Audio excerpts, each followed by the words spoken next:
we don't have to spend too long, or we can. That Quake Champions, I think, looks interesting, except for the fact that they showed no gameplay, and that makes me a bit worried. Okay, hold on 1 second. We're about to start.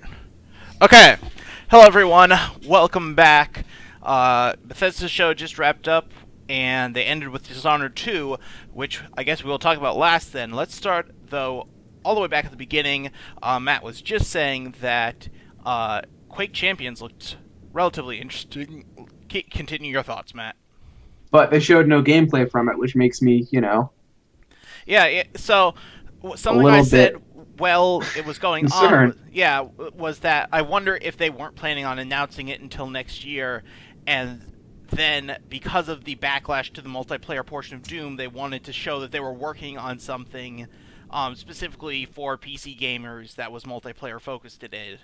And so they didn't actually have the game itself ready, but they prepared that CG trailer just to, kind of ease the fears of PC players who felt really gypped after Doom's multiplayer. Yeah. Which kind of, I don't know. I almost wish they would not do things like that. If you want to acknowledge something that happened, that's fine, but don't try to scramble to get something in to take its place when you don't have anything ready. Right. Yeah, I don't know. It also could be that they did have... It turned out that leak was almost 100% accurate. They didn't show Wolfenstein 2, so maybe, they were going to Wolfenstein 3, because they did Sorry. The New Order, the Old Blood, and then this would be the third. Sure, okay. Whatever it's going to be called, they didn't show a new Wolfenstein, so possibly they were going to do that, but then that got spoiled, so instead, for another surprise, they decided to do Quake or something. Maybe. Either way, it's a classic property, and I'm happy to see a new Quake. Right, I'm right. finally glad to see a Quake 5 come out.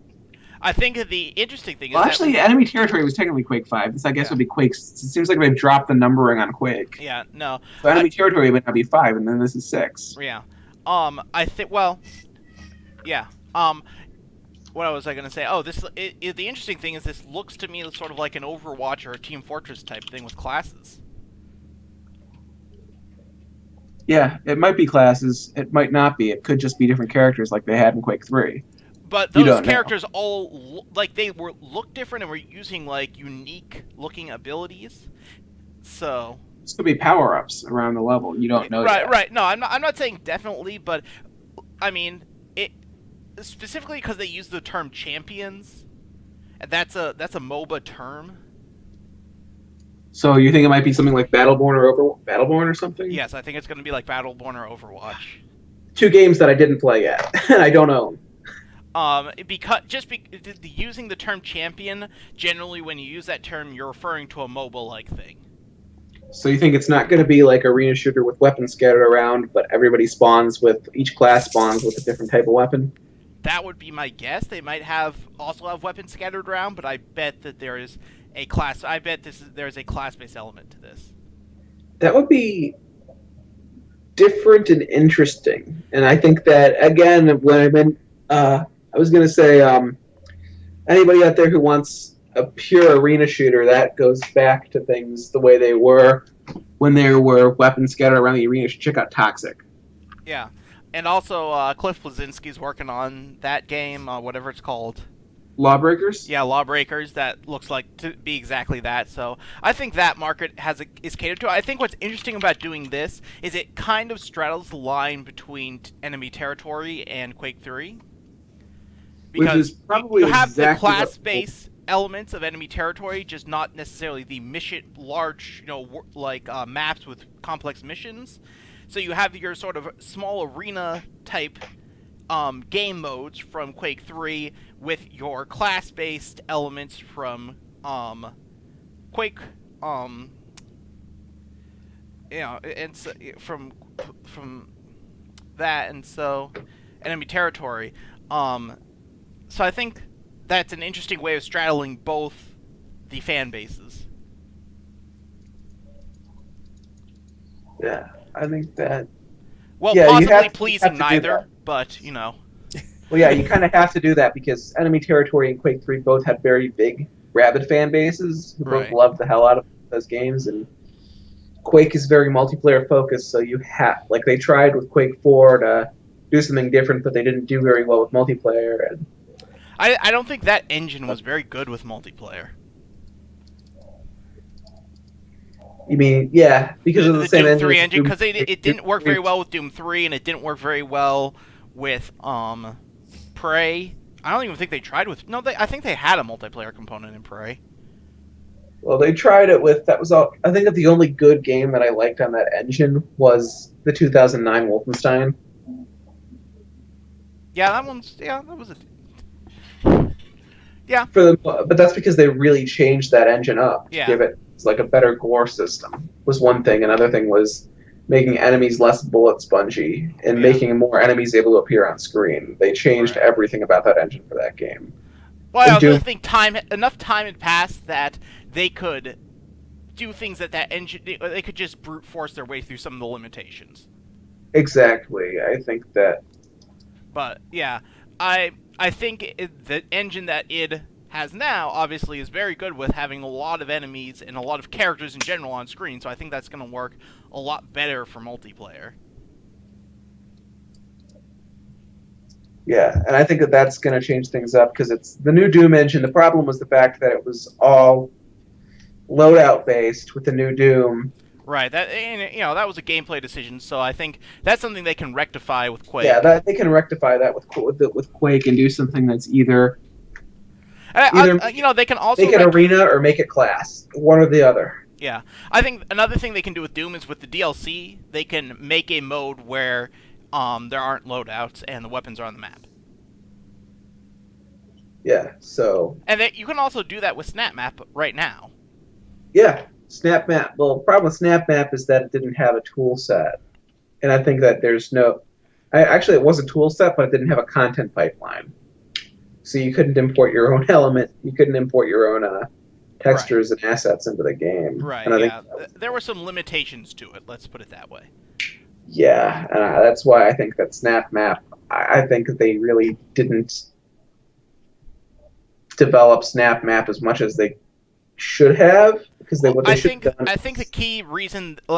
they don't want you to allow you to import copyrighted assets into the game. It's not a matter of development time or whether or not it would make the game better. It's a matter of it would be illegal for them to allow you to put copyrighted content into the game. Well, Skyrim does that all the time. Yeah, and Bethesda gets regular takedown, orders from various companies on a daily basis. Well, I know that. I just know that with Fallout New Vegas, I downloaded a Titanfall mod for that, and I thought that was complete with the Titanfall sounds, which were copyrighted, and I still thought it was fun. I understand that, but the point is, that's technically illegal. Modding is illegal? No, modding using someone else's copyrighted... Right, but doesn't that make the modder legally liable and not the original game developer? If the original game developer is hosting the content, then on their servers, then they are. Well, it's not on their servers, it's on the Nexus it's on Nexus Mods. In that case, Nexus Mods could be liable? Yeah, Nexus Mods could be liable, but then there's also... I think it was also... But also now, Bethesda Games... Didn't with Fallout 4, they started doing Steam Workshop. So then Valve would be liable? Yeah, and that's... And Valve's just not going to allow that. Yeah, Valve has already had problems with copyrighted content with Workshop or Team Fortress 2 items. Right, exactly. So I think the limitation there was that if they want to make something that is more official and more officially supported, then they need to make sure that you cannot get copyrighted content into it, and the only 100% surefire way is just not to let you add content. And again, I think that that's something out there that a lot of people didn't like, because the Doom series has always been about modding and customization. And... Yes. But I guess, honestly, the main thing you need new textures and new assets for are, total conversion type things. Well, at the same time, there's also been trying to build levels and ways that you have to get with door placement and with room sizes and how you want to do the snap map, and you can't customize that. I think you can, actually. I'm pretty sure. You can resize to make things fit within the doorway, and I'm pretty you can close off certain door. Okay, I didn't think that you could do that. Because there's definitely, you can definitely resize stuff, and you can have a door that's locked, I'm pretty sure, because you can put in logic. So you could have the door in a permanent closed state, or a permanent open state if you need to. Right. It's just I was kind of hoping that it would be something with custom textures so that you could get like the Doom 1 and 2 kind of mods that were in there. I wanted to see somebody out there be able to do something incredible and interesting, and I think that I saw some good snap map mods, and I'm happy that that was the way that they brought back both the arena shooter elements of Doom, Right. as well as with weapons scattered around the map, as well as how they brought back single player co-op, which was a big part of Doom 1 and 2. Right. But at the same time, it's still the fact that they made snap map. I think that what you were saying about legal liability and the fact that they made the snap map content Yeah. cross-platform, and I think it was both they made it cross-platform, not just the legal stuff. The fact that you can put stuff on PC, but if you're using massive textures, it can cause crashes on the Xbox. That is true as well, absolutely. So I'm kind of hoping that id decide to go back and tweak that and turn it into a real tool set if you're on PC. Keep console the way it is, but I also think there's the other issue with massive textures is that the environment textures are not textures. There's a texture. There's one big one. That's the entire way that John Carmack's texture system works. And so those textures are multiple terabytes big. So unless you are a modder who has a multi-terabyte solid state drive, you can't develop a massive texture like that. And you would have to draw it yourself. No one makes textures like that but id Software. right. Oh, right. They've been doing that since Doom 3, so. Rage was when they started doing it. Oh, I thought they were doing mega textures on Doom 3. No. Oh, no. That was the shading in Doom 3. Mega textures since Rage, yeah. Yeah. When they started doing the mega texture stuff, the key way they managed to keep their memory limits down were through having the environments just be one single big texture. And that would create issues with, so I think that. I think they said that, like, Rage, I don't know if they have said for Doom, but I know they said Rage was several thousand terabytes or something on their servers. So yeah, it sounds like. So I just don't think modding is going to be possible for the standard consumer, because to build textures of that scale, you need a server, a workstation. Because you need a 10-core processor, maybe even like a bunch of connected ones. You need thousands of terabytes of solid state drive space. And that's beyond what I think that anybody but a AAA developer is capable of. Right. So I think you don't need as much because you're developing one map, not an entire open world game like Rage. So but still you need a really big hard drive that's also really fast. Yeah. And so. I, as someone who is working on building a computer, a terabyte solid state drive that's connected through a PCIe port, which is what you need, it costs well over $1,000. Yeah, that's.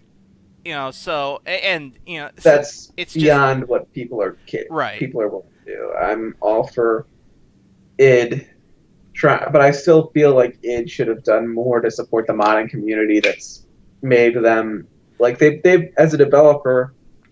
They built their backs on the modding community. No, I understand what you're saying. I think the combinations of how technically difficult id Tech is to use right now, and plus the fact that there are all these licensing issues, I understand the reason they went the way they did, because I'm not entirely because sure they're hosting pure mods within the game, because they host mods in games. Right. So. I think the technical limitations would have made it incredibly difficult to make just a standard old mod system. But doing an official support thing requires that they put limitations on what content you can put in it.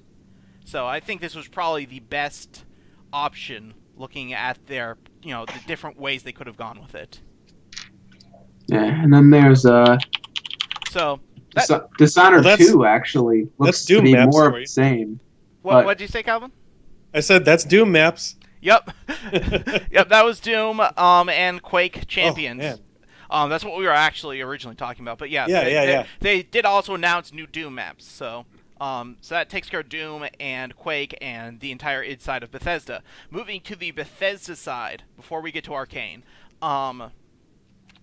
we had a bunch of Fallout 4 DLC shown.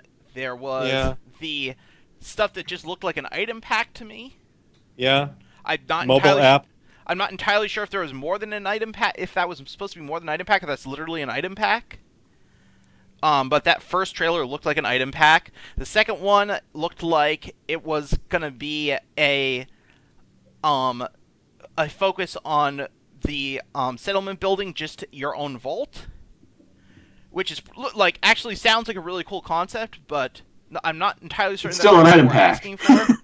Yeah, well, It's still an item pack, no, and I because think that what it sounded like they added new functionality and features to the, because you have a whole, it sounded like from that trailer that they were letting you like run a vault almost like in Fallout Shelter. Yeah. So there was some additional stuff but it was not a story-driven thing, and it was not a new area to explore or anything like that. So both of those seem definitely heavily focused on the building component. And then the last expansion they showed was the Nuka World, which was like a Nuka-Cola Disney World, which is probably the best parody that Bethesda's come up with in a while. That's pretty great, actually. So New World looks pretty good because that's going to be a story expansion, and I think that Bethesda does a very good job with story expansions. Yeah, I think they do a mixed job with story expansions. Let's put it that way. Well, which ones for? Well, with Oblivion, you only really had Knights of the Nine and Shivering Isles were worth it. Shivering Isles was a full-on expansion. That's so was Knights of the thing. Nine. So was Knights of the Nine. No, Knights of the Nine was DLC. That was a $15, $20 add-on. But they were both good add-ons. Everything else, fair enough. But you know, all the other Oblivion add-ons were just kind of eh. Right, but if you look at like two big ones, so your Fallout 3 add-ons, the one in the alien ship was really boring. That's the only one I didn't. I only played the first three. I didn't play the last two. Okay, one in the alien ship was really boring. I didn't like that one at all. The one with the Korean War with the invisibility stuff. I mean, American-Chinese War. That whatever. One was, Operation Anchorage. That one wasn't very good. Right. And so you had two that weren't very good, and I'm trying to. The items you got from that one were pretty good. Yeah, the items you got from the alien ship were pretty good too, but it was like boring doing it. Then you had Point Lookout. Is that what that one was called? Point Lookout. Yeah. You had the one that was set in Philadelphia. Or no. Yeah, Pittsburgh, sorry. The Pittsburgh one, and you had the one in that was just an expansion, like a literal expansion past the end of the story. Yeah, Broken Steel was great though. I never finished the main storyline, so I never played the Broken Steel stuff. So. Oh, the Broken Steel stuff was good. I'm sure it was. I never got around to it because I never actually finished the story in Fallout 3. And then what's the last one? What am I missing? You got them all. I did. All five. I don't even.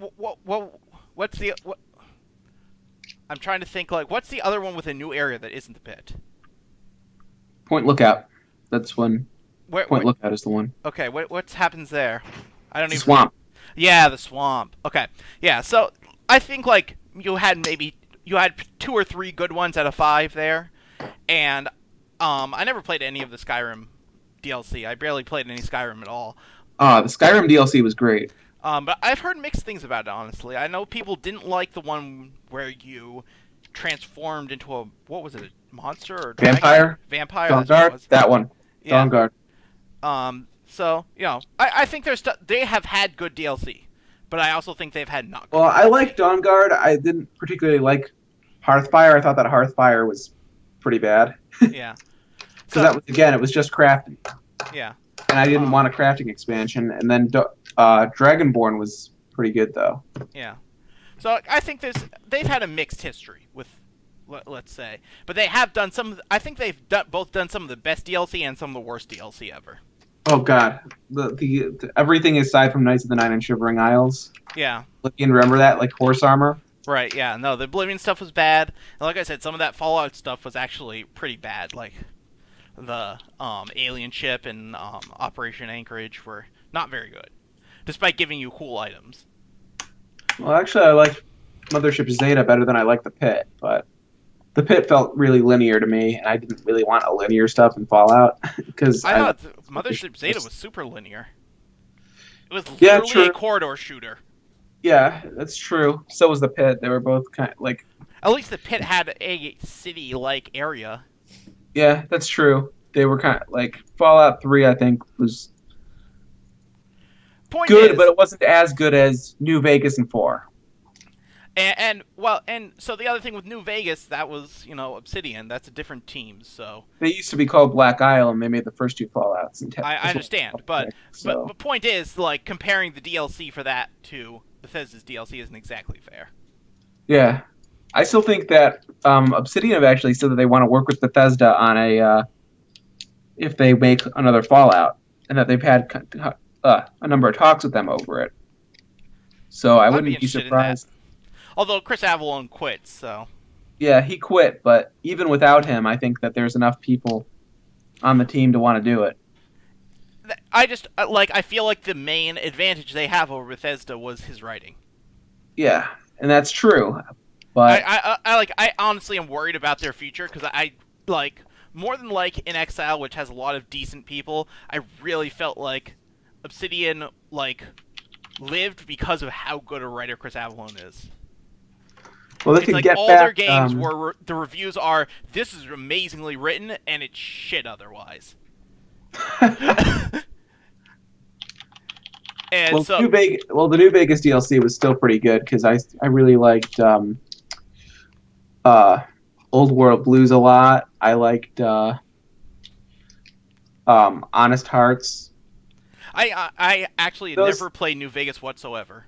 oh, you should play that. I always wanted to finish the Fallout 3 story before I played New Vegas, but I never actually finished the Fallout 3 story, and so I never even started New Vegas, and that's what happened.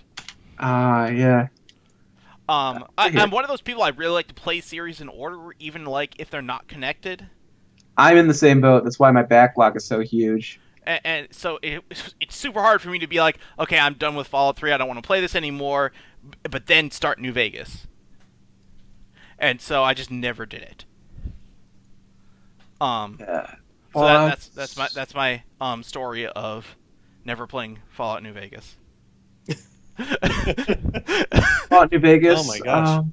It's still good though, especially the DLC like Dead Money and Yeah, no, I have Lonesome I Road own are- it and I own all the DLC. yeah. That's why I tried it. That's why my my backlog is so huge that my wish list has gotten huge too because I'm just not going to spend all that much money on something unless it's an absolute day one purchase or if it's DLC for games that I already play. Yeah. Okay, let's finish up this Bethesda stuff though. Yeah. Anyway, I actually on that note, I do have to get going here. So all I'll say is, Dishonored 2 has me interested. Yeah. Prey 2 has me interested. Prey 2 didn't show any gameplay though. Right. Yeah. Well, that's why. Yeah. Yeah. I think that was where his hesitation in his voice came from. Right. Yeah. I'm just saying, like, and that's all. I don't really care about Elder Scrolls Online. I don't care about mobile apps. I don't care about a digital card game. I don't care about Blink 182. Point is, so the arcane stuff was what you came to see tonight. Pretty much, yeah. Yeah. And I wasn't disappointed. It looked like more of the same, but considering how good Dishonored was, Well, I looked I like love the idea of more of the same. Yeah, no, it looked great. I'm super excited about Dishonored 2. But as Calvin mentioned, there was a card game. Yay, card game. There was more Fallout Shelter. Fallout Shelter is coming to the PC, I think was the announcement there. Yeah, yeah, and also Android. And Android, sure. So Fallout Shelter is coming to more platforms, and Elder Scrolls Online is coming to Japan. Yes. That was the actual announcement they had. No, they also announced that there was some new content. There's but I don't something like a lot of some kind MMOs, so it's like a one Tamriel. That's what they called it. I'm not exactly sure what it meant, but all the guy said was that once you get out of the tutorial, then you can basically go anywhere in the entire map. And I don't know. I don't know what it was.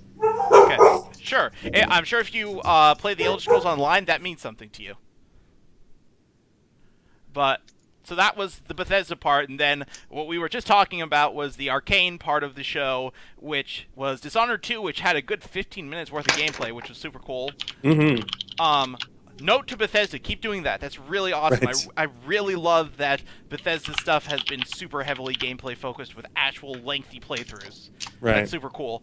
Well, anyway, let me actually depart here. I'm going to say goodnight to you guys, and thanks for having me with you guys on these streams, and it's been fun.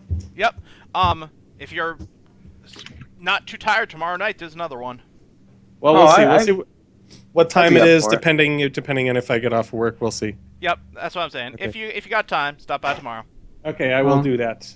Microsoft one is pretty early in the morning. Yes, so. Microsoft one. It's I don't know. Well, that's out of the question. Yeah, no, Microsoft. Yeah. I wasn't expecting anyone to join me.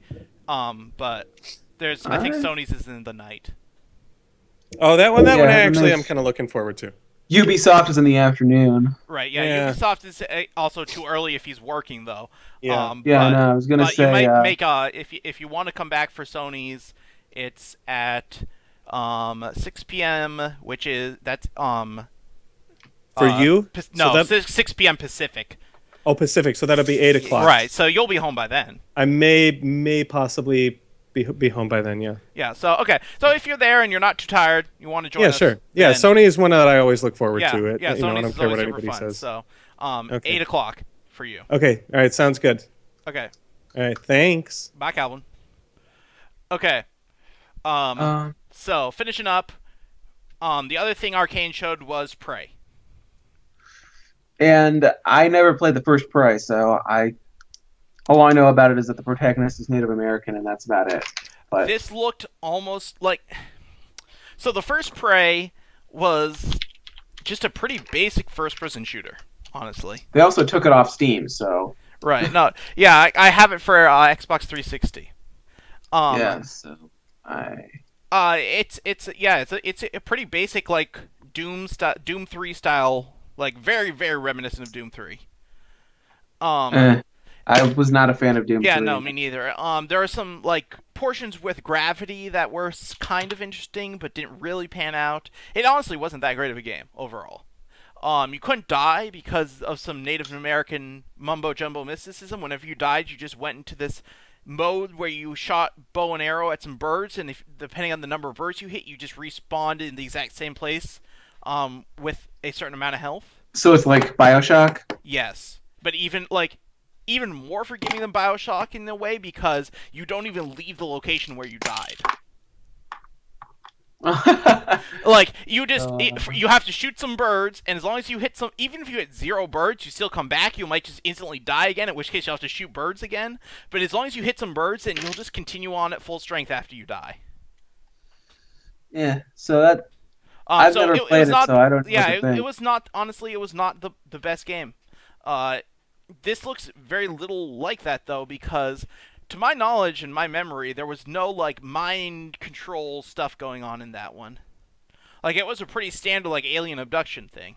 Well, the new one looks like it's Alien Abduction 2. Like It does, but there was definitely heavily mind control, like maybe that was like, supposed to be like a virtual reality type scenario, but like there was definitely a much heavier focus on like a narrative. Then, of course, is the fact that there's the inevitable shitstorm that's going to brew when they change the protagonist from Native American to Asian. So, you can bet that there's going to be a ton of angry people on both sides arguing over how one side of them is over representation and both sides being completely angry. I guess the only reason I'm not entirely certain that will happen is because I don't think the Native American aspects in the first Prey were very well done. Well, at the same time, it's still the protagonist that's being changed, and it's still a new protagonist in a reboot. And it's basically saying that the first game never happened. And That's that not necessarily true. If it's a reboot when they're saying that the first game didn't happen and that the events didn't occur, and then you're winding up with a lot of people saying that that one of the few Native American protagonists in gaming is now gone, and that's going to wind up making people more than a bit upset. And then on the other side, they're going to talk about how the character is Asian, and then the other side is going to talk about creative expression and how they're cool with whatever is being done as long as it's done well. I honestly can't tell if he's Asian. I cannot tell he could be Native American, honestly. No, they said he's Asian. His name's Morgan Yu. So. Well, they said his name's Morgan. I wasn't clear if he was Yu. Yu. It's YU. So no, I understand, but he put on a Yeah. suit, or he was holding a suit with the name Yu, but it was not clear if that was his suit to me. Yeah, that it says that's his name on Wikipedia. So. Well, Wikipedia is just basing it off that trailer, so Yeah. I mean that doesn't mean that Wikipedia knows any better than we do. At the same time, it's going to be one of those things that's going to be interesting, and I'm of the opinion that I think that a lot of people out there definitely want to feel represented, but at the same time, the developer really needs to be able to have the freedom to tell their own story and to choose what they think is best. And it's best to wait for the finished product before you really jump into it and try to withhold judgment, because a lot of times the politics surrounding a work can get in the way of judging the work on its own merits. Yeah. Although there's been a few times out there where a work's politics have really rubbed me the wrong way. Yeah. But in general, I'm not the touchiest person out there, so I do not see, looking at comments on various sites, I'm not seeing any sort of comments about the race thing. Well, but then again, it's Prey, and nobody really cared about them on the first one. I guess it's the type of thing where it was just such a poorly done portrayal that it was almost offensive, honestly. Yeah, well, at the same time with Shadow Warrior, they kind of fixed it when they did the reboot, and they kept the protagonist being the same guy, and they kept him being Asian. That was still an offensive portrayal of an Asian man. But it wasn't as bad. No, absolutely. It would have been hard to be as bad, but they outright fixed stated that is a little excessive. It was still pretty offensive. But they outright stated that he's a Chinese guy in Japan, instead of trying to say that all Asian cultures are alike, and they're not. Yeah. So then I liked the new Lo Wang. I thought he was actually a pretty cool guy. Yeah. I mean, I really enjoyed the game. I can't say I enjoyed the story at all. I thought the story was funny as hell, especially with the bickering between Wang and Hoji. I honestly, I didn't find any of it funny.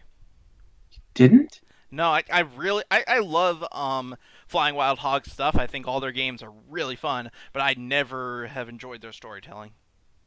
I thought that the one-liners that they'd and the quips, but back and forth, were always pretty funny. Yeah, no, I was not a fan of Wang either in the original Shadow Warrior or in the new one, honestly. But I did I wanted to play more Flying Wild Hog stuff, and the gameplay absolutely lived up to their reputation. But yeah, I was not a huge fan of the story. They're doing definitely a new Shadow Warrior 2, except Devolver isn't doing a press conference, so that's going to be all show floor. I'm expecting tomorrow to be the big day. And then Injustice 2 was the other thing that was shown off last night, and I thought that was interesting, although I have concerns about gameplay balance because of the stuff about which not every player is going to have the same gear, and that affects which special moves you have. Right. There was also there are actually a ton of trailers that have been released so far. There was one for Technomancer. Yeah, that actually looks pretty interesting. Have you ever played any of Spider's RPGs before? No. Well, then, you should not be interested anymore. Spiders makes awful games. Well, this one actually looks like it has decent production values. They all kind of look like that before they launch. Yeah, and then you realize how awful they are, and it's not the low production values that bothers me, by the way. That's fine, I don't care. It's just that they're poorly written, and they're boring, and they don't play well. Well, I've looked them up, and I'm like, oh, Mars Warlogs. Yeah, this looks like a different type of game, and Bound by Flame was a different type of game. Yeah. Quite frankly, I could tell with both of those games I didn't even need to play them to tell if they suck, but Technomancer actually... I mean, Technomancer is a sequel to Mars Warlogs. Yeah, but it looks like it's definitely different. It looks like they actually have a publisher, a pretty large publisher It's the developing same them. publisher. Focus Home Interactive has published all of Spiders games. Oh, they have? Yep, every single one of them. I thought that didn't they do uh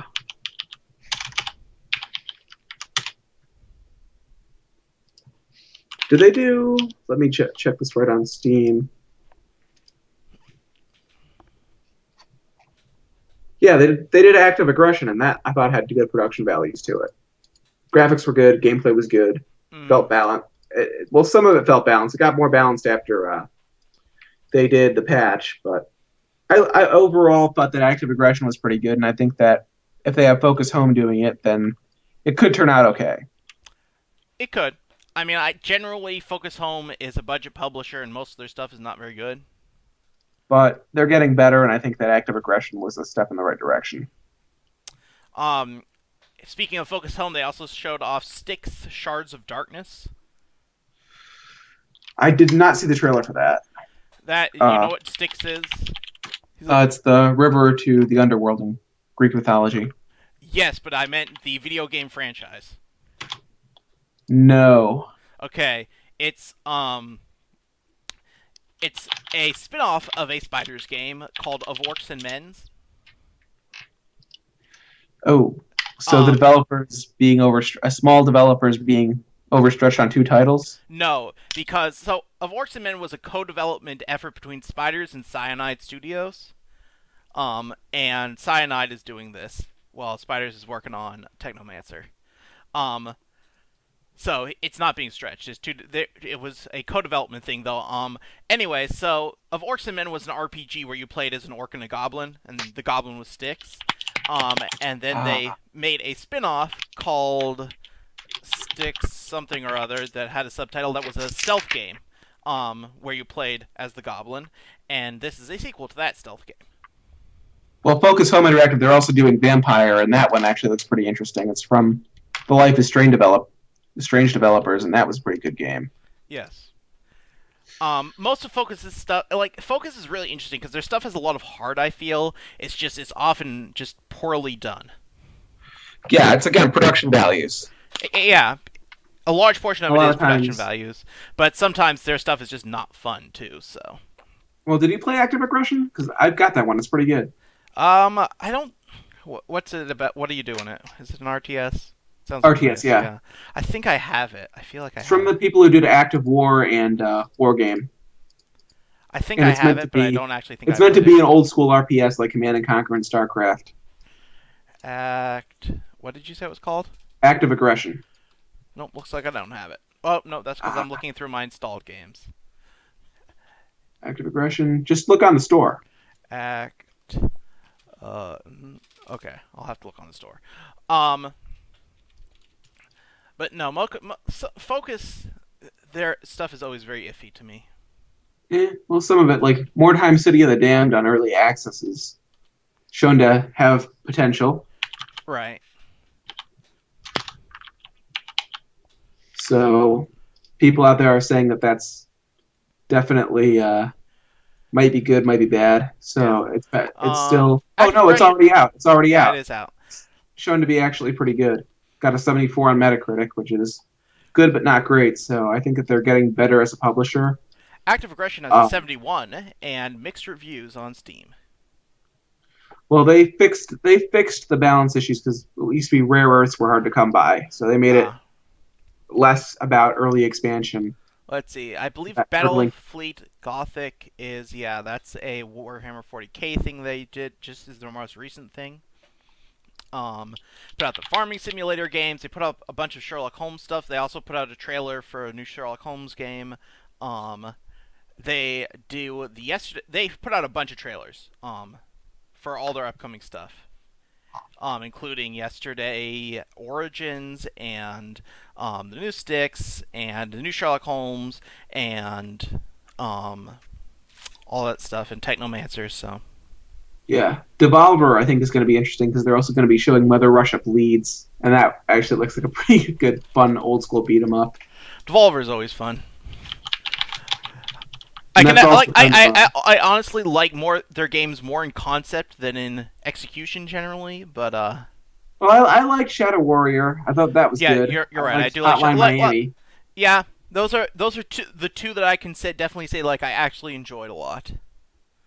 I'm not sure I can say that I've enjoyed many of their other games. Yeah. With Mother Russia Bleeds, it's just more just how brutal the violence is, and Mm. that always makes me want to pay attention. Let's see. I have I haven't I need to I have Titan Souls. I haven't played that yet. That's theirs. Um, Always yeah, sometimes what else is going to monsters. I be didn't there like. is Ollie Ollie. I like that series. but yeah, what else was going to be there was again, I'm surprised that with Warner they only showed Injustice 2 and they didn't even have a press conference. They just did it at a fighting tournament saying, "Oh yeah, here you go." Well, Um, if that's all they had to show, then yeah, that's all that they did have to show, and I was surprised they didn't bring anything else. That they don't have anything else in production, especially when they got like Monolith Software as part of their well, I mean, I'm sure Monolith is and working on something. Rocksteady. Yeah, I'm sure Yeah, both of those Monolith is probably studios are working on working something. on something. Rocksteady is probably I just working on don't think something. either probably has anything ready to show. Cause Yeah, Batman Arkham Knight just came out last year, and Shadow Mordor was 2 years ago. So they could like Monolith could have something nearing the point being ready to show, but if they're doing another big open world, then those take time. So yeah, and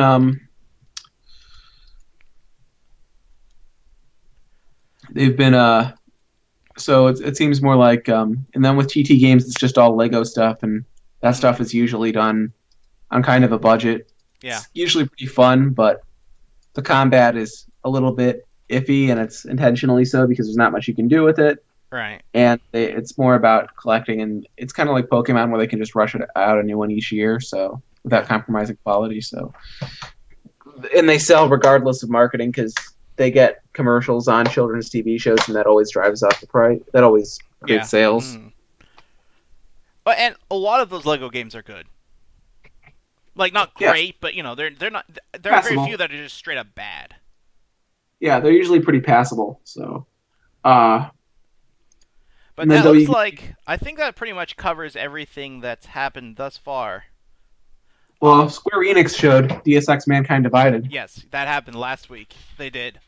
Um, I didn't even look what they showed. It was a multiplayer thing of some sort. I know.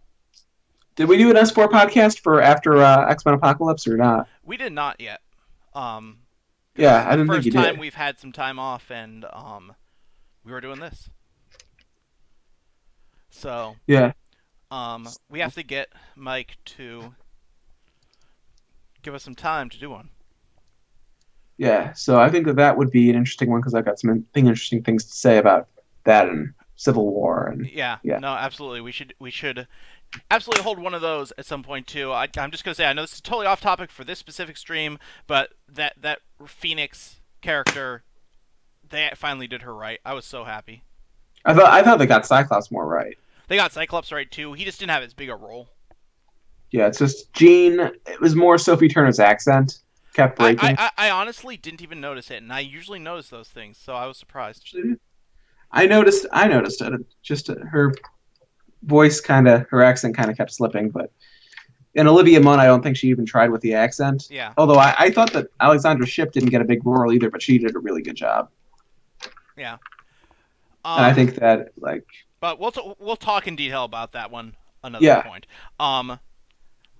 I think that pretty much covers E3 for today, though. Microsoft starts yeah. at 9 Pacific tomorrow, which is noon Eastern, 11 Pacific. Calvin, as you guys heard, will be at work. Are you going to be at work, Matt? No. Okay, so you might be here tomorrow. And Uh-huh. if not, it'll probably just be you and me, or maybe even just me. But we'll be starting at 11:30. I don't know. It depends if we're ready by 11. Um, that's Central. Um, Hmm.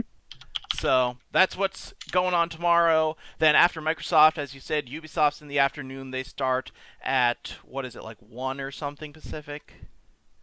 Ubisoft starts at 1 Pacific, yeah. Yeah, so then that's 4 Eastern. And oh So yeah, PC Gaming Show will host its second press conference, is what it says on here. At an hour before Ubisoft goes on. yeah, Then I'm Sony. probably gonna like. I think we're probably gonna skip the PC one just because there's no way we can both do a Ubisoft post show and a pre show of that, and then like it's just the timing's too tight. I think that we should just do a post show for Ubisoft and just for Ubisoft and PC at the same time. Because Yeah, the PC one looks like it's just going to be a bunch of indie publishers, like right. early I access probably, stuff. honestly, I am probably not even going to watch the PC one live. Last year, I just watched what they showed after the fact. So I'm probably just going. I'm probably going to do Ubisoft, and then because that will end at 5 for Central Time. No, end at 6. Wait, 1, 2, 3. Yeah, it will end at 5. And if we do that, then it's 5:30, and so yeah, I want to have time to eat at some point. Yeah, I know. I'm with you Um, there. so like, I'm just gonna skip the PC one, and Hopefully, with Ubisoft, they actually take some time off Assassin's Creed because they have milked that franchise to they death, they have said they're not doing a new Assassin's Creed this year. which is good. I'm happy about that Yeah, because I'm no, tired of annual sequels.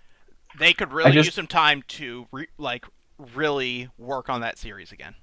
yeah, Ghost Recon Wildlands actually interests me because I really like Future Soldier. Yeah, I'm interested in that. Did you see all the Watch Dogs 2 stuff they showed last week? Yeah, I saw the Watch Dogs 2 stuff and I thought that was interesting Yeah, because I somebody. think that they're saying the right things. Ubisoft has a habit of saying one thing and releasing another, but at least what they're I saying didn't seems to play be the right Watch thing. Dogs 1. It makes me want to play Watch Dogs 1 because I never played it, Yeah, but I I own never it. played it either. But the But at the PC same time, version, everyone says is so poorly optimized, is why I've never even tried. yeah, but at the same time, I upgraded to a 970, so I think I Yeah, can probably take it. Like I don't care about 60 frames per second yeah, as much as I care about just being playable and not crashing on me. yeah. Um, There's a bunch of different games. Once I finish that high quality streaming computer, the whole thing is I'm building the whole thing around super low latency parts. So the open world issues of Ubisoft's games should I should be able to power through them with it. yeah, and then of course there's also been like For Honor looks pretty good. I'm surprised it Yeah, didn't come out yet. It got delayed. Uh, I'm curious. So I think they said, did they say there's a single player portion of that or not? I'm not sure, but that looks pretty interesting. And Ukulele is from Team 17 is publishing it. Oh, interesting. I didn't know they were doing that.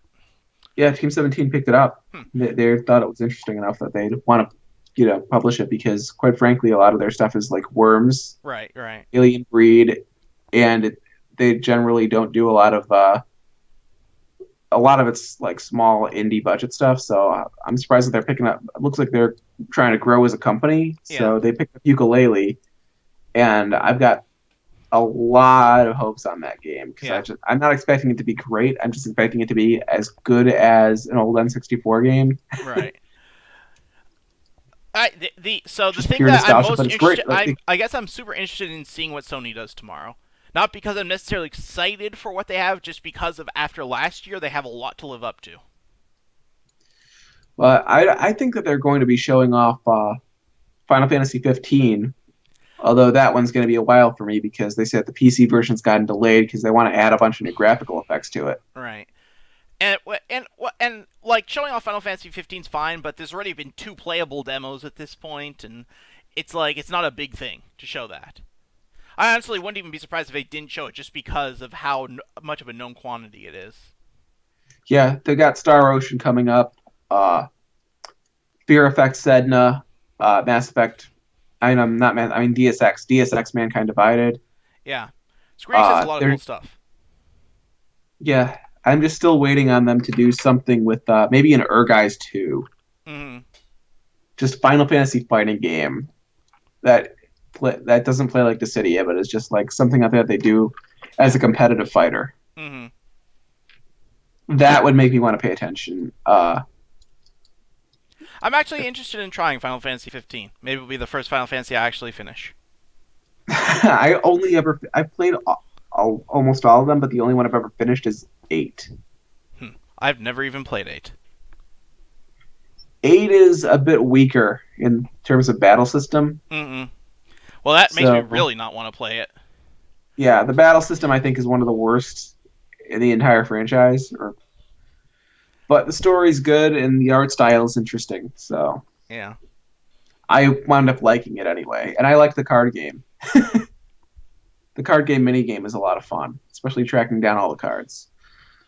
Tracking down the Guardian forces, which a lot of times are tied to side quests, Mm-hmm. I thought was pretty interesting. A lot of the exploration and optional dungeons.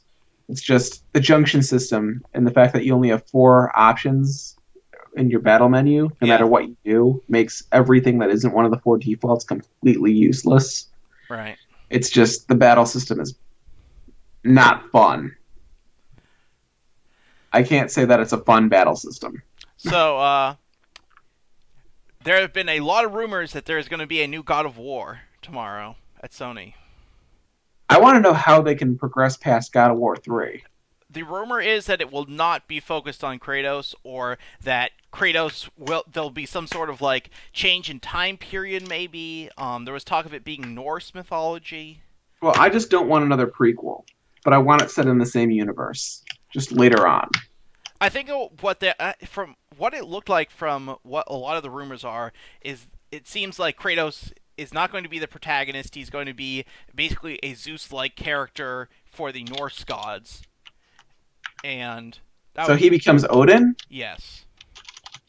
Something like that. I don't know. It was hard to tell. It was just, there are just some minor leaks and such. But there've been enough of them, and they've been credible enough that it makes me think that there is a God of War coming tomorrow.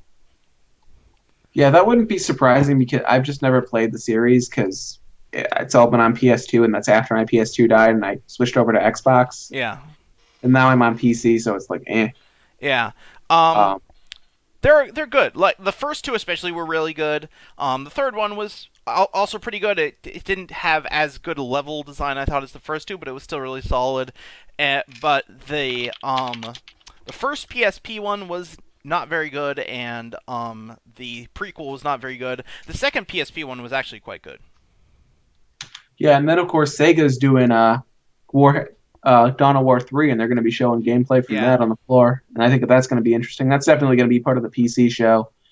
And then with Sega, I'm also interested in seeing like why they don't do something with like they brought back Shenmue, but they haven't done anything with it. They haven't done a new Virtua Fighter in a while. Like there's talk that they're doing a new Shenmue, but that's an indie game now. Right. Shenmue 3 became is that even still published by? No, I don't think so. I think it's being. It's published by. Yu Suzuki got off on his own company, and I think Sony was Sony publishing it. No, it's just published by Yu Suzuki, YSNet, which is his own developer. Sony was definitely offering like financial aid or something, though. But then he decided not to, and to just. I feel like because Sony he wanted to do it on Windows. Yeah, I know, but there were comments that Sony was involved in some way. Yeah, I don't know. So that's not a Sega thing. Sega has really driven Sonic the Hedgehog into the ground with a number of poor titles. Right. Was Sonic Lost? Well, and then of course they switched over to a lot of stuff on the Wii U. Like Sonic Lost World was on the Wii. It was just a Wii U game. Yeah. And that's a console that didn't even sell very well, so nobody played it. I heard that Sonic Generations was fun. I didn't play that one. I've heard it's good, so that was considered to be like they returned to form, and then after that they just went right into. And then Sonic and All Stars Racing Transform was a different type of game that was good, and then they switched right over to being putting it only on the Wii U and 3DS, and I was like, yeah, nobody plays it now, and so and that's after they did all the stuff like Sonic, like the 2005 game, and then they did Sonic Unleashed, which was also pretty bad, and Shadow the Hedgehog was bad. Sonic Heroes was bad. I honestly could care less what they do with Sonic at this point. Yeah, Sonic Adventure was the last one that I really loved.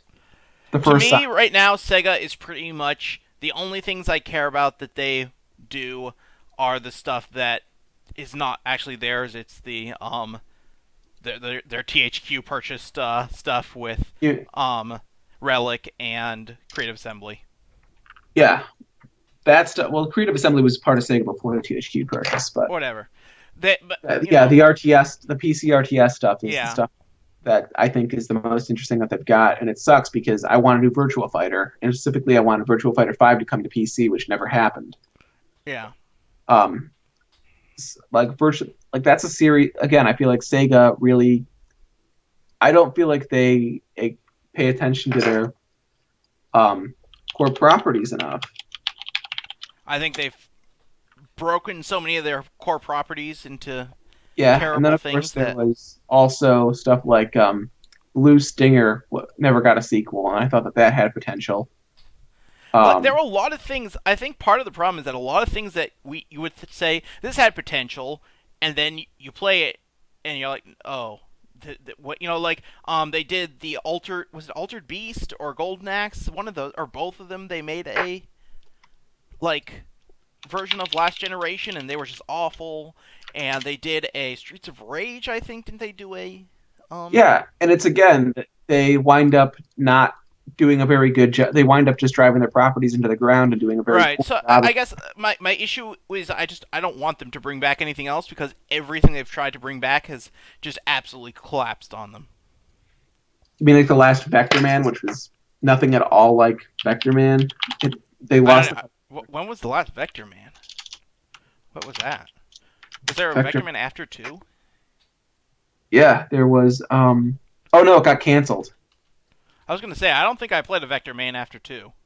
Yeah, it got canceled, but they changed everything in terms of the art style, and I think that Sega. I think that they need. They also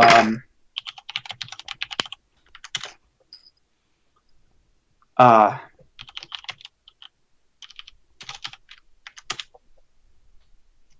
they just really. I think that they've dropped the ball so many times, Yep.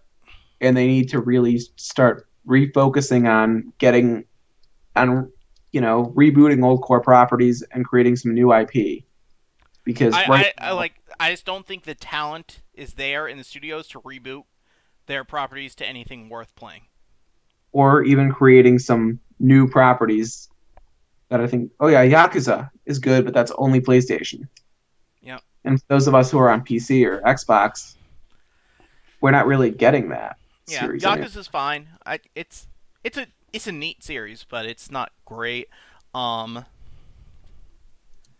trying to think of the last Sega developed title that I really enjoyed was that robot one. Binary Domain, was that what it was called? Binary Domain, yeah, that was a really fun game, but there's never been a sequel. No. I don't think it was Again, financially successful, but I think that was probably the best game to come out of Sega in a long time. and I thought it was fun as hell, but at Yeah. the same time, Sega didn't really bother to do a sequel, so there was no one sent. So without a sequel, it's like, why are you not following up on the things out there that actually worked? Because it Why didn't don't no one bought it. I mean, they that's should have? I know that's absolutely true, but they didn't. So And I think that that's a company out there that really needs to. I mean, it's also worth noting that Actually, they Sega. own Atlas now. Yeah, Sega that's owns what I was Atlas. about to say. They also own Atlas, so a lot of the stuff they do now is just putting out Atlas's stuff. The problem is that I've never liked the combat in the Persona series because I like having full party control, and I just Right. like sacrificing that. So I tried giving Persona 3 a shot, and I'm like, I don't have full party control. No, thank you. Yeah. I heard Catherine was entirely like. I was interested in the story, but then I see it's a puzzle game, and I'm like, Yeah. no thanks. So it's all the stuff that Sega does. It's stuff that just doesn't interest me, and I just want a Virtual Fighter. Yeah.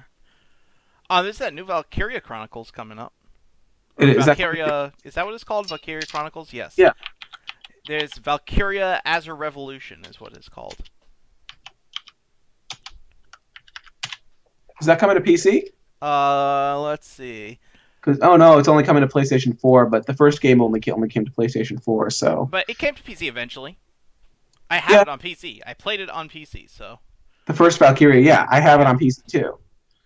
But at the same time, Valkyria Chronicles 2 was only for PlayStation Portable. Yes. That one I never played because of And that. same with 3. 3 was Yeah. also only on PlayStation Portable. It's just, again, I'm not a fan of handheld gaming, and I'm not a fan of mobile gaming either. Yeah. Um, although there are a lot of handheld and mobile ports that make their way to Steam, and I appreciate that. And I buy them if they come to Steam and they're any good. Yeah. Like the older Final Fantasies. And Capcom, it shows that they're only doing Monster Hunter Generations is all it's confirmed so far, but There's supposedly a new Dead Rising coming tomorrow at. and supposedly they're going to show off Resident Evil 2 remake and Resident Evil 7. Yes. There are a bunch of rumors for Capcom. You know what's weird? You know what, Capcom, did they ever actually officially cancel that, what was it called? The PS4 launch game they were working on. You know what I'm talking about? No, I don't. It was like a Dark Souls looking type thing, and it was a PS4 launch game, and then it never came out, and I never heard about it again. Yeah, that's why I can't put my finger on what you're talking about. I'm trying to see if I can find it. Like Um, it was announced and then disappeared. yeah, with Capcom, they also wanted to do new Darkstalkers, but then they canceled. Oh, Deep Down. Deep That's Down, it. that's what it's called. Yeah. Did that And come out again, ever? it says Wikipedia states release date TBA, It was supposed to be a launch game. and now it's in development hell. So where they're taking their time with it, and Yeah. they also canceled Mega Man Legends 3, and I think that they need to bring that series back. Hmm. Mega Man Legends 3 needs to come out. Or actually, they should do a new main series Mega Man. They haven't ever got that actually has decent graphics. Something out there where they downgraded the graphics for Mega Man 9 and 10. I want to see Mega Man 11. I want to see Mega Man X. What are they up to? I don't know. I don't remember. Something. Mega Man X9 is what I want. I want to see Mega Man 11 and Mega Man X9. I want to see them actually take care. You Actually, can play like, Mighty Number 9. Mighty Number 9. Yeah, that's from the same creator, but it's not in the same series. It seems like what does it matter? Capcom ultimately ignore their main franchises, and they wind up. And Resident Evil 6 was pretty bad. Yes. I mean, I think a big problem with Capcom was that most of their core developers quit. So. Yeah, and what they need to do is they need to look at their company and see who has the vision to drive them forward. Yeah. Is to The one new IP that Capcom put out last generation that really worked was Dragon's Dogma. Yeah. Dragon's Dogma worked, and I Yeah. want to know they didn't do a sequel for it. I They want to did know a free-to-play online sequel, like an MMO for PC. I don't. As somebody out there who doesn't really play MMOs, Or maybe it wasn't. Yeah. It might have not been a full MMO. I think. Let's see. Dragon's Dogma Online is a free-to-play online full open-world game for the PS3, PS4, and PC. yeah, but at the same time, I want a new single-player Dragon's Dogma. I mean, I feel like everyone was asking for multiplayer co-op in the first one. That was probably the most requested fan feature. They got it with their they got their MMO, and now I think that it's time to do another single player. The MMO part is not what bothers me. It's the free-to-play part that bothers me. Yeah, but if you're doing an MMO, it's usually free to play or a Yeah. subscription service, Right. and those are both annoying to people. Yeah. I think doing it something like Diablo, where you have a 4-player co-op type thing, would be cool. I think that could work, but at the same time, it's Capcom's really put themselves into a wall. They canceled Darkstalkers. They canceled which is something that everybody wanted. Yeah. And then they canceled Mega Man Legends 3 around the same time. Yeah.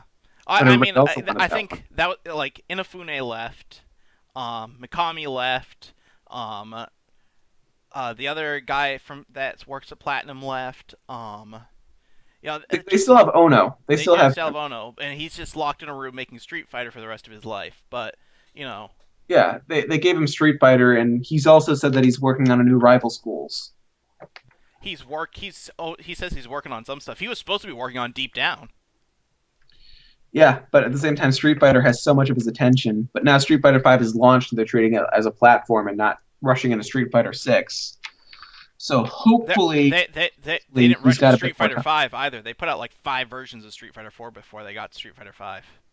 Yeah, so hopefully they've given him enough time to really have him work on Deep Down and have him possibly also keep working on Rival Schools 3. But Capcom need to find some talented developer. They need to look at like performance reports, and they need to start doing some interviews within the company to see who they can promote to creative director Yeah, and really try to find people with vision to reinvigorate old Capcom properties. I want to see Power Stone 3. I want to see more That Onimusha. Onimusha, yeah. It's I like really loved Capcom's Onimusha. yeah, it's like Capcom have all these beloved franchises that they're doing nothing with. Yeah. Um, Ghosts and Goblins. I like that one.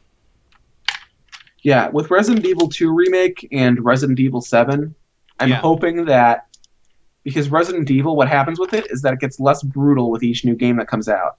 In Resident Evil 1, you could fire a gunshot at a zombie and his arm would fall off. Yeah. And that would make it harder for him to attack you. They got rid of that in 2. Then in 3, you couldn't really blow zombies in half anymore by the torso. Well, they The did cutscene announce got- that with. I don't know if it was an announcement or a supposed leak or rumor or something, but there was something I read that said that they were trying to go back to the more survival horror roots of the series with Resident Evil. And I'm happy with that because Resident Evil 6 was just, it was all melee combat. I never played Resident Evil 6. I got in that Capcom Humble Bundle, and I keep meaning to like try it. And Oh God! All that I'll say is, you know how in the early Resident Evils you wanted to stay away from enemies, Yeah. back away, run away from them whenever possible, Yep. and engage them from a range when you Yep. had to. yeah, And when they close in, you go to menu and switch to shotgun. yeah, Resident Evil 6 is all melee combat. that's You pretty run weird. out of ammo really quickly, so you have to conserve it for enemies that are out of reach. And Yeah, everything else, you just punch and it dies. yeah, You punch zombies that are supposed to infect you, like storyline wise. They're supposed to infect you when they bite you, yeah, but you're running right up to them and punching them. yeah. It is so ridiculous. Like supposedly they were really inspired by Battlefield for making it. That's what they said. The problem is that when they say Battlefield, but I don't get that out of it because it I feels know, I absolutely don't either, but that's what they were, I guess, like, when they came over and they were talking to the U.S. press, they were talking about how they were playing a lot of Call of Duty and Battlefield and how that's what their inspirations were. well, yeah, it felt kind of like Call of Duty at times in terms of how linear it was. It's just one long corridor. Well, Except in that way, it felt like Battlefield single player as well. Yeah, the problem is that nobody plays Call of Duty or Battlefield for the single player. I play Call of Duty for the single player. I played every Call of Duty single player ever. I don't. I like And Call I of Duty single player. It's good for once a year. It's cathartic. You know, you just shoot a bunch of people and then you're done for the year and you do it next year. Yeah, but it's a 3-hour campaign. I know. If it was any longer than that, I wouldn't want to do it every year. It's like Assassin's Creed. I can't do that every year. I can't play 20 hours of Assassin's Creed every year. That's just too much. But 3 hours of Call of Duty campaign, I can do that every year. Yeah, but it's $60 for 3 hours. I don't buy it. I rent it. I'm on PC, so I have to buy stuff. So Yeah, so like what I'm planning, like since I don't have a current gen console, I actually haven't played any Call of Duty since Ghosts because I'd have to buy them. So yeah, and I'm not. So I haven't done that. But what I did, like, they had all the old games on sale, so I actually now own them all on PC. But Yeah, so but Call of Duty, it's just I'm not a big fan of it. I think that like with Resident Evil, what they should focus on is I think if they got things right with the Revelations series. I think I The got that in the problem is Humble that if Bundle it's- too. Yeah, play Revelations, that one Revelations 2, those are good because they're tense. Survival horror. It's supposed to make you scared. Yeah. It's supposed to make you feel like you, the player, are vulnerable. The enemies are numerous. You don't have enough ammo to get through all of them, and you need to handle only the ones that you absolutely have to. I was playing Resident Evil 4 because it was in the Humble Bundle, and it was their like earliest one in the bundle, and so I was playing through that recently when I got the bundle, and I was like, man, I remember Resident Evil requiring a lot more ammo conservation than this PC version does. Yeah, Resident Evil 4 is when 4 and 5 were more action games, but it was forgivable because 4 and 5 were still a lot of fun. I think like 4, it is actiony, but it's still very tense because the camera is still, it's not like a standard shooter camera like they moved to in 5 and 6. Yeah, and 5 was definitely the most actiony of the bunch, but it was still fun because it was still, relatively shooty. Then Resident Evil 6 gets into all, making it something out there where you really have to conserve your ammo for bosses, so you just wind up punching everything else. Yeah. And you can win doing that. It's not in Resident Evil 4 or 5, if you try to melee with a knife, Yeah.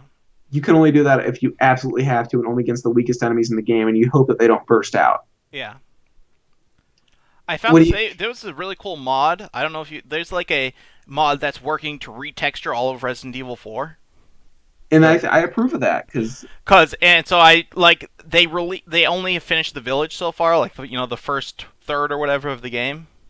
yeah, but I bet that it looks great. Yeah, so so I downloaded that when I saw that it was out, and I'm like, ooh, this looks much better now. And then I got to the castle, and I'm like, oh man, this makes the rest of this game look awful now.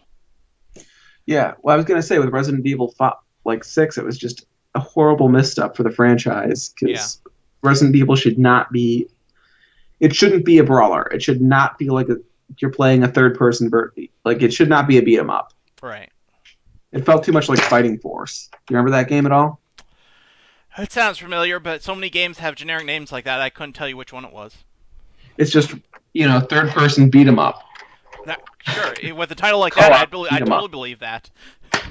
And with Resident Evil 6, it's just like the same thing all the time. It's just melee, melee, melee, and I'm surprised that this even works. This game is horribly balanced. It doesn't give you ammo to do anything but melee. Yeah. So you have to play through it that way. I don't get what Capcom were even thinking. Maybe they'll do Resident Evil 7 in the style of the Amnesia games. Hopefully not. Hopefully they make it more like a third-person version of the first 3 Resident Evil games in Code Veronica. Something like Code Veronica with a third-person camera. I guess that's kind of what Resident Evil 4 was, just more actiony. I guess the and problem... then bring the gore back to where it wasn't. Bring the gore back to where it wasn't Resident Evil. I think the problem with making it a pure third-person shooter type controls is that like a lot of the tension in the series comes from, like you said, backing up and re-aiming once you've backed up. Right, but I think that if they give you the chance to make them enemies that you have to run away from, things out there that are just scary that you run away, and then you could walk into a room where there's a bunch of other enemies and have these be enemies that are smart enough to follow you from room to room. I feel like my issue with the PS1 Resident Evil games were always they controlled poorly, and I understood that the poor controls are what makes them scary, but that just seemed like a cheap way to make a scary game to me always. And 4 is I think that what they should look at is Dead Space for inspiration. Yeah, no, absolutely. I think Dead Space is a really, really solid horror series. Yeah, because that found a way to do good combat, but also with make it genuinely scary. Yeah. And I think that they need to bring back Resident Evil 1 gore with a game that plays like Dead Space. Can we confirm we're referring to Dead Space 1 and 2, not 3 here, right? I didn't think that 3 was that bad. 3 wasn't scary anymore, though. Yeah, the problem with 3 was that instead of jump scares, it was wave after wave of enemies, and you just wind up feeling exhausted. The first, the part in Dead Space 3, we were on the ship still. Yeah, that worked. That was fun. As soon as you get to the planet, you're like, this is not fun anymore. Well, it's because at that point, the enemy encounters change, and they stop being jump scares. It just becomes waves of enemies. And waves aren't really scary, because at that point, they lose their impact. Right. Okay. But I still overall enjoyed it. And then, speaking of turret controls and updating them, Fear Effect Sedna, did you hear that they're switching that to a... tactical RPG, wasn't it? Is that what they said? No, they changed the camera to overhead. But it was a change of genre. It's isometric. There was a change of genre, I thought they said. It's more real-time tactics Yeah, that's what I thought. It was with an something like isometric camera. yeah. It sounded like something very different than a horror game. Well, yeah. Which So I know a lot of people were really upset about that, but it doesn't sound like an awful idea to me, honestly. it doesn't sound like an awful idea because it's more Fear Effect, and they put that series. Square Enix put that series on the back burner for such a long time Yeah. that I think I'm just happy to see that they're doing a new one. Hmm. They What's too really bad? did. You know what series used to be good? That's too bad it's not good anymore. Is Fatal Frame. I never played any of those. Oh, well, on Xbox and PS2 they were pretty scary. The recent Wii U But one yeah, was awful. the last console generation was not kind at all to Japanese developers. No. The good ones were made by Mistwalker, which got were published by Microsoft for the Xbox 360, Yeah. and I think that showed, which was an American publisher. The Japanese publishers didn't really do a very good job, except for like Konami. Kojima did a fine work. Kojima did good work with that in the first Castlevania Lords of Shadow. He wasn't involved with the second Lords of Shadow when it showed. Right. And also now he's gone from yeah. Konami, and I'm like, what? And apparently Castlevania and Metal Gear are the only things they've got.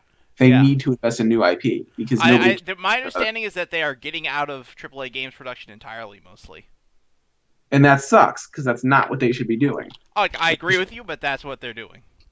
I think they're focusing more on their other divisions that are not game related. Yeah, I know that they own a number of health clubs in Japan, a number of gyms in Japan. Yeah, they own some gyms and health clubs. They run pachinko parlors, so they have a bunch of stuff that is not gaming related that I think they're planning to focus on. And I think what they should do, what's going to happen to their IPs at this point. Yeah, it's a sad state of affairs. Are they going to sell them, or are they just going to launch them and do nothing with them? Yeah, I think that is what it sounded like they were going with. And what if there's an indie dev who wants to work with Konami and wants the funding to do it? Then what? They'll probably say no. I don't know. It sounds like the executives team there doesn't know what they're doing, so, you know. Yeah, it sounds like they're making safe bets, and they're just like not really caring about gaming much anymore, and that sucks because they care about gaming. They just care about Pro Evolution Soccer at this point. I don't even think they said they're making that anymore. No, they're doing it. Are they doing another one after this year? I thought this year was going to be Pro Evolution Soccer 2017. That says showing up at on E3. So they're doing that, but I don't really get what Konami otherwise is doing, and if they're trying to they said that the reports that they're getting out of AAA gaming aren't true, but then they're not showing any commitment to it. And I think that Kojima is now over at Sony, and I think that would actually make me want to buy a new console. Yeah. That would make me want to get a PS4.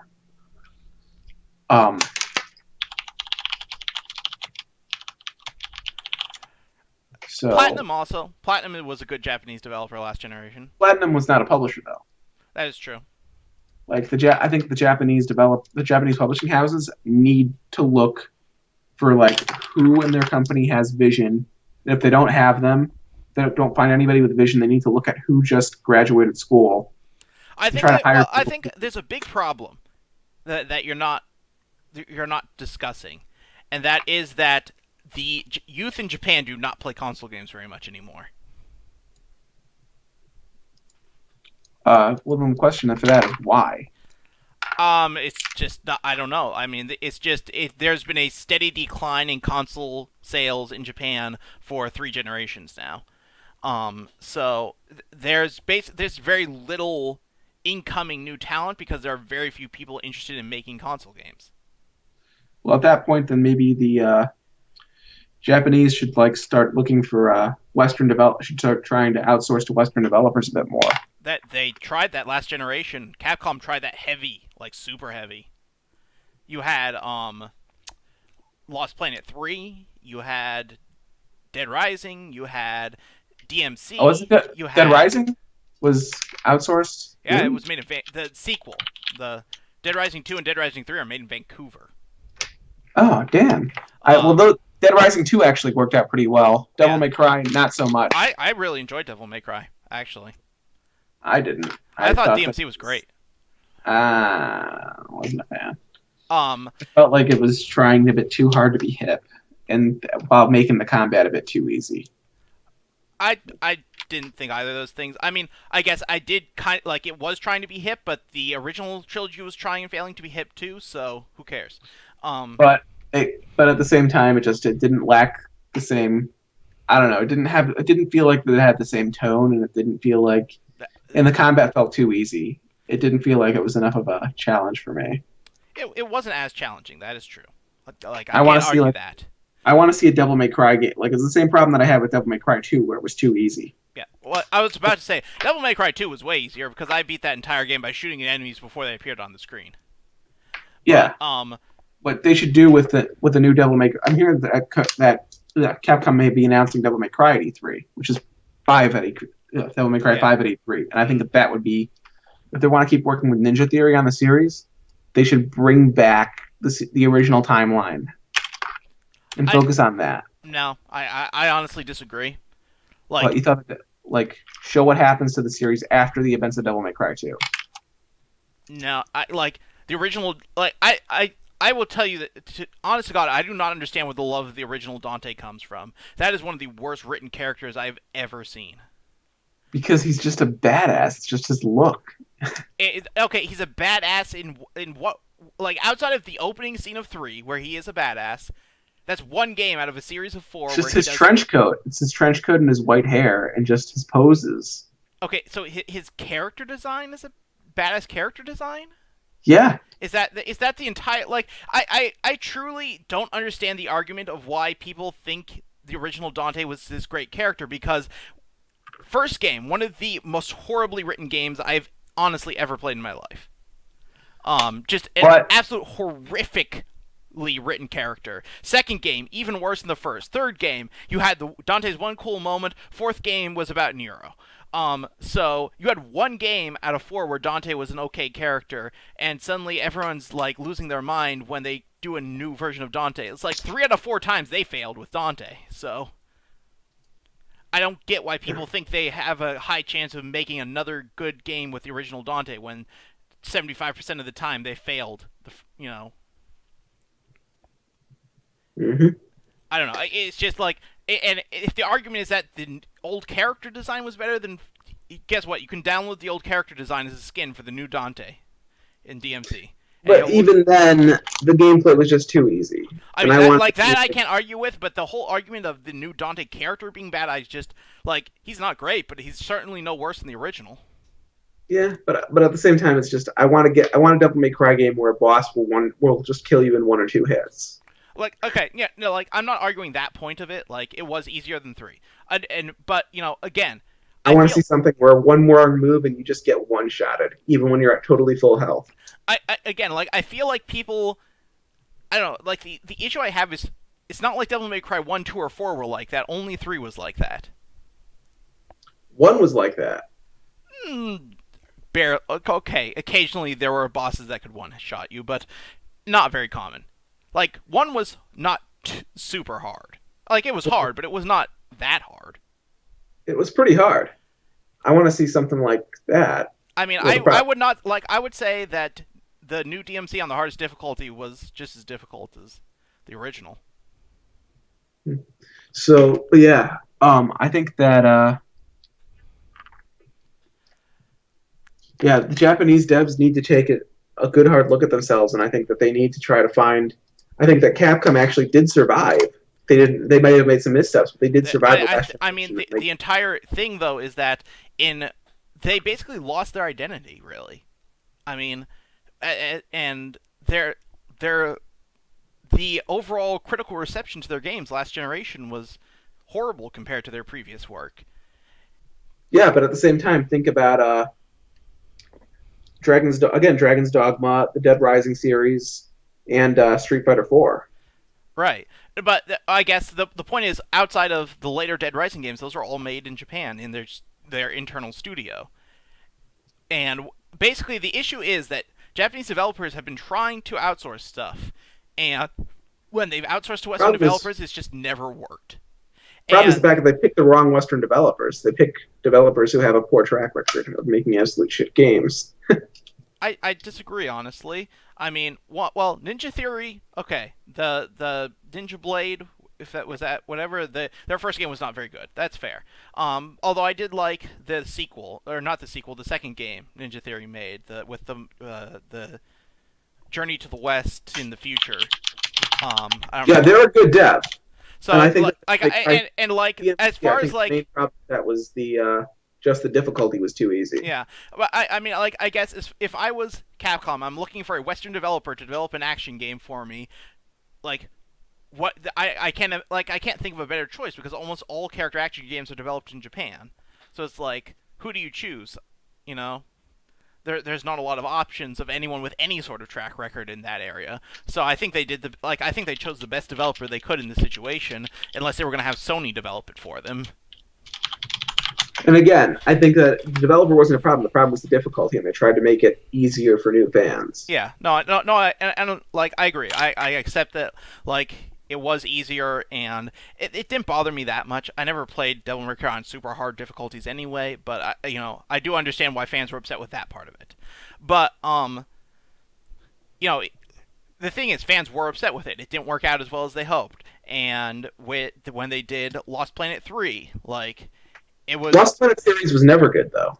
the first Lost Planet was okay, the second one was awful, and the third one was awful. But point is, switching it over to a Western developer didn't revive that series. They did the Bionic Commando with the Swedish team. Great. That was actually pretty good. That actually got them some decent results. I mean, the studio went out of business. It did so poorly. Yeah, well, that was a problem with marketing because they didn't market it correctly because it was not a bad game. I think most people did not like it. Like, people like the 2D Bionic Commando Rearmed they did. Well, I think that it's, again, marketing and the fact that But the 3D one was not well received.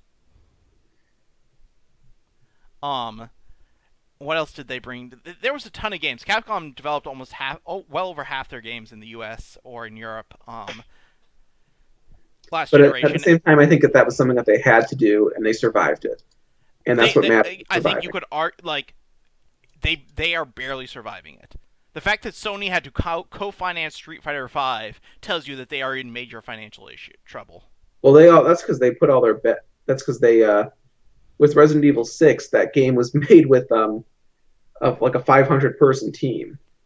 I understand. Like, it's just like, there's no good answer for them because they if blew all their cash on Resident Evil 6, and that game did not perform very well. No, that's true, but there's just a lot of issues because, one, they're trying to make Resident Evil without any of the original creators of it, and that's tough.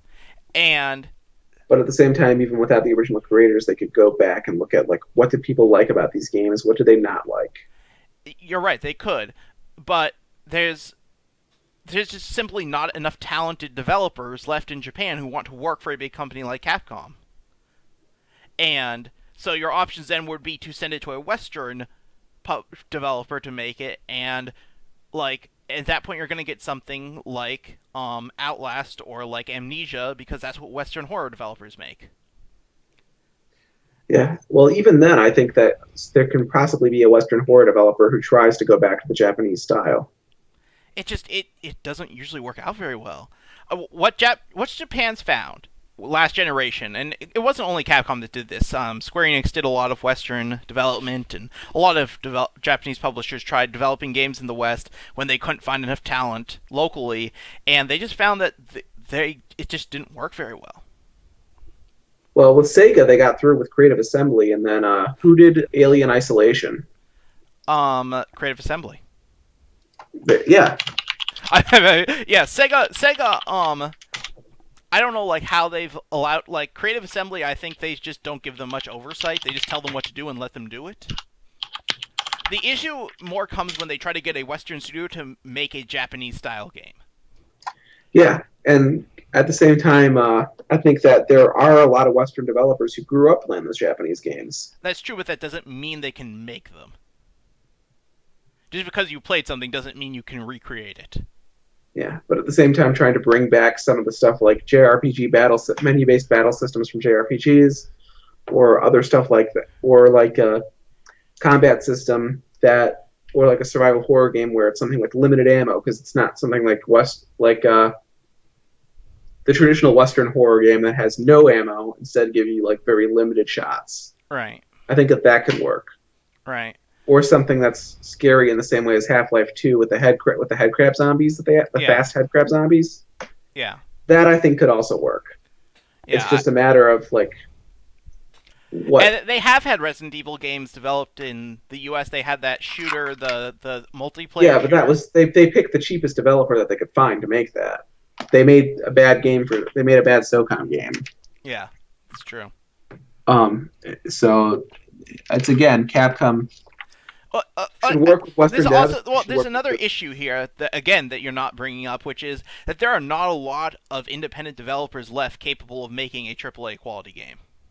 Well, even with some of the ones out there that make indie games, some of them like In Exile, I think, can still work. Gearbox dropped the ball with a Japanese developer when they made Colonial Marines, and a Japanese publisher when they made Colonial Marines. Yeah. Although that was Gearbox's fault. No, well, here's the thing though. Gearbox had one good game with Borderlands. Almost everything else they've ever made has been awful. Not sure Battleborn is pretty good. Battleborn has gotten horrendous reviews and is not selling any copies. Really? Where did it get bad reviews? Let me check Metacritic. Most of the bad reviews on Steam have to do with the fact that it's hard to find a match online because the matchmaking code is poor.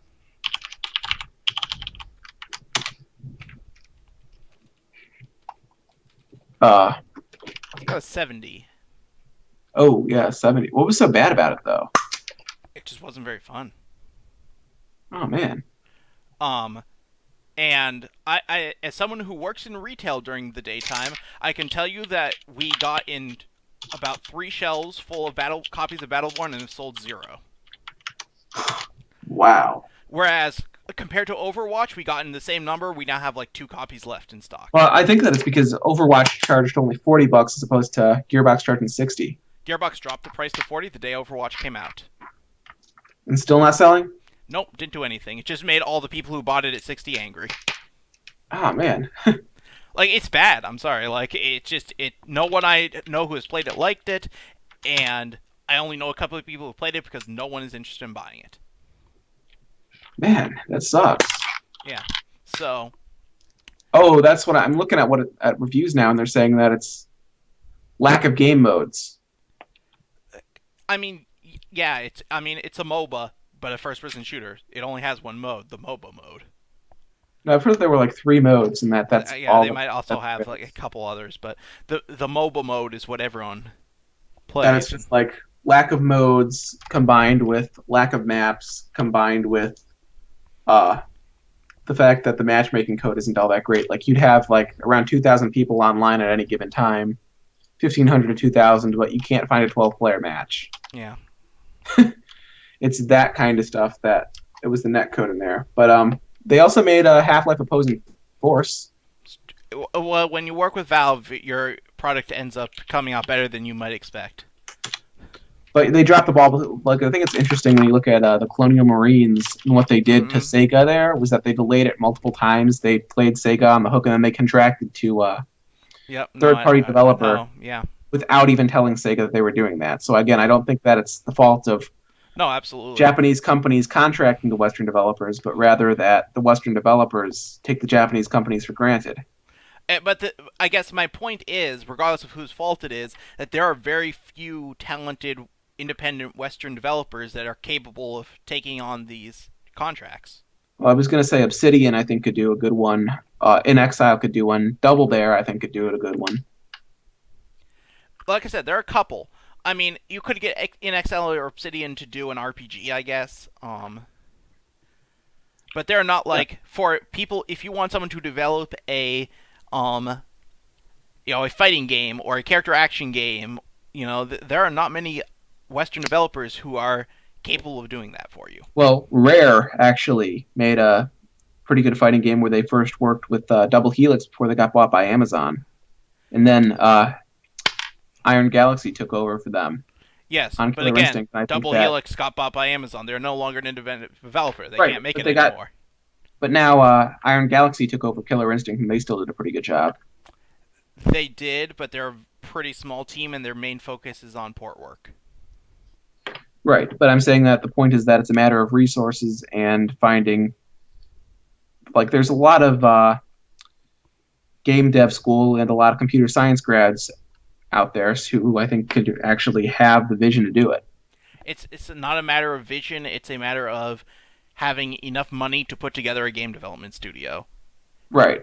When But you the are point just is at that the talent is out there. It's just that a lot of a lot of times it's the indie studios that the Japanese devs have to find, and they have to find the right one. But the thing is, most indie studios, they're made up of 10, 15, 20 people at most.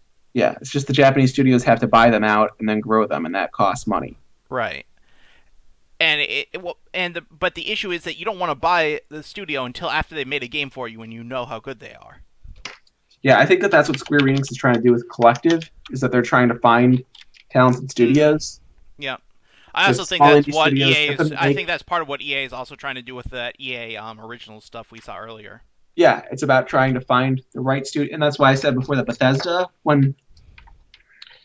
should definitely, since they do how all have at id working on stuff, and now id was working on First Rage, then Doom, and now they're working on Quake.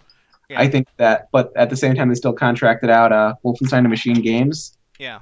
I think that they could probably get more, a better, faster pipeline of id titles out if they bought Reactor Studios, Maybe. because they did a good job with Toxic. They know what kind of game they're making. They can make a good arena shooter. The problem with Toxic is that nobody plays it because it's a no-name game. Yeah. And because it's still in early access and nobody purchases early access games anymore. People used to, but then the devs realized that they have nearly unlimited funds. We're rolling in so much dough that they could afford to just they thought they could put every feature in the game possible and just drag out the development times. But Toxic feels almost like it's finished. The problem is that, like, if you just want to do 1v1, I'll play it with you. Right. Did you add me on Steam? What's your Steam account name? My Steam account name. You know what? I'm not going to say that while we're streaming because I'd rather not have like type 5,000 friend requests. Type it. You know what? Type it. Well, I was going to say, let's actually end the stream. It's nearly midnight here, so Yeah, and we got to get back up at midnight, or back up by noon tomorrow.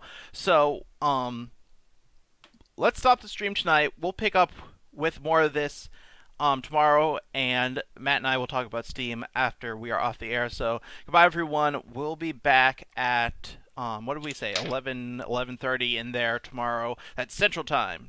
12. Not 12:30. sure, but it's whenever I wake up. Yeah, exactly. It's when we wake up, but Microsoft's thing is starting at 12 Central, 1 Eastern, or I don't know, something like that. Figure it out. There are things online that can do the time conversions for you, but we'll be starting hopefully like half an hour to an hour before then, as long as we're actually awake in there. Mm-hmm. Okay, so farewell, people.